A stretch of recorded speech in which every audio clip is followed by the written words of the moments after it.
Hello everyone. In this video, what we'll be doing is we will be adding and assigning new materials onto the airfoils using the material palette. Let me just kind of pan it around. If you hold down the left button of the mouse, you can kind of drag it and pan it around, and you can use the scroll button to kind of zoom in.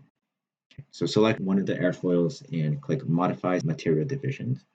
Once you enter this modification mode and you have the division points to segment them, how you would assign a material to a segment. So if I want to assign the red segment, I can right click on it and select the material.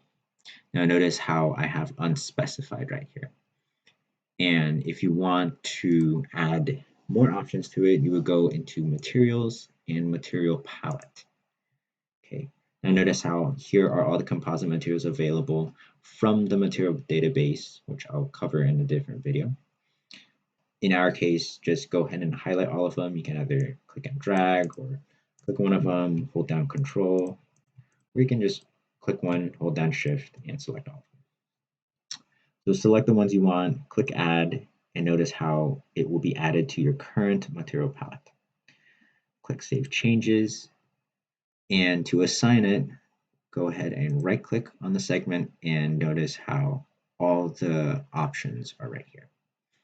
Okay, so in my case, I'll just assign this to trailing edge and the blue segment to leading edge and back to trailing edge again.